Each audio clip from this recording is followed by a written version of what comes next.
Ready? Start. Are we using the existing resources most efficiently? Are the results properly monitored? Are the national, state level and local level goals being achieved in the stipulated time? Are periodic corrective measures taken if found necessary? Does our public healthcare system place the patients and the people at the center of its concerns? These are the questions I would like our health administrators to constantly ask themselves and find satisfactory answers to them. But these are also the questions that I would like our healthcare practitioners in the private sector to address. We cannot think of the public healthcare sector to address and the private healthcare system to have divergent objectives. The two must supplement and complement each other. This is where I see a unique model for both the public and private healthcare systems in the hospital project inspired by Her Holiness Amma. What makes this an exemplary model is the missing link of seva or the spirit of service. When all our institutions, including hospitals and primary health centers, begin to work with the spirit of service, India will greatly gain in esteem not only in the eyes of Indians but also in the eyes of the world. We should therefore be grateful to Amma for spreading the message of service. Amma's emphasis on compassionate service is also visible in the other scheme which I have the honor of inaugurating. Today, the keys to the first 5,000 houses for the homeless are being distributed here, and I am sure that Amma will accomplish her target of 25,000 houses within the next 5 years. I am told that all the ashram residents and household devotees of Amma have been actively involved in the construction of these houses for the poor. Their pure love, which is not limited to any particular community or religion, has made these houses into true temples of love. The most valuable dividend in these projects declare is the inner joy and sense of satisfaction shared by everyone associated with them.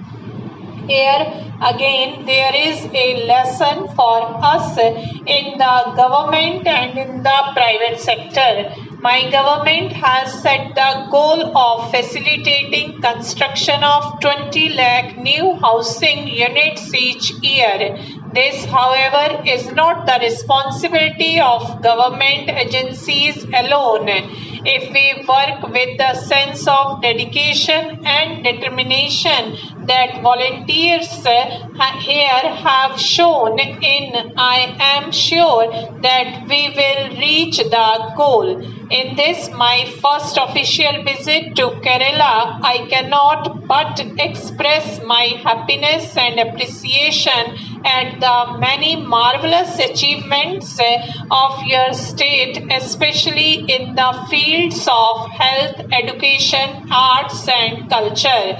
The entire country should learn from Kerala's outstanding success in eradicating illiteracy, especially female illiteracy, greatly reducing infant mortality and improving mother and child health.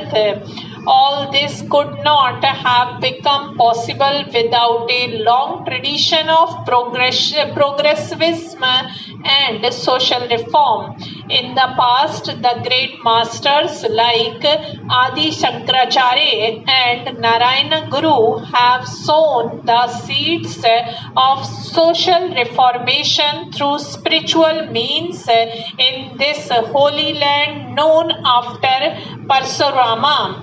In Amma, we find those seeds sprouting, growing, and spreading their branches far and wide, aspiring to touch the stars. The years to come, I believe, will certainly witness momentous transformation brought about by Amma in the socio-economic scenario of Kerala and perhaps in the whole nation.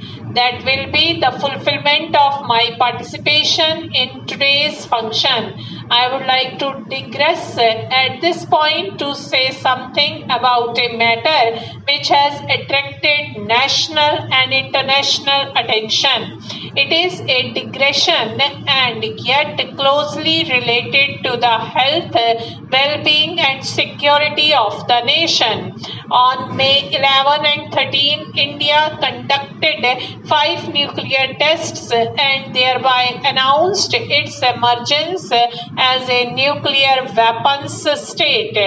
We did so on the basis of our own sound and careful appraisal of the regional and global security scenario. When India was being surrounded by nuclear weaponry, we could not have allowed the country to be taken by surprise. Besides, India could not have succumbed to pressures to sign discriminatory treaties which had utterly failed to bring about any progress in global nuclear disarmament. I would like to measure the international community that the nuclear tests will make no change in India's long and vigorous pursuit of peace in the region and in the world. Ours will never buy weapons of aggression. Our bold action has found support in all sections of the Indian society and polity, reflecting a deep national consensus on this vital issue of national security. It has created an atmosphere of unity and self-confidence from Kerala to Kashmir. I appeal to all my countrymen to preserve and further strengthen this sense of unity and self-confidence. Let us all work with redoubled discipline, dedication and patriotism in our respective spheres of life. In the short run, we should be prepared to face some hardships. I have no doubt, however, that India would meet the present challenge and emerge as a stronger, more prosperous and more vibrant nation in the world polity. Stop.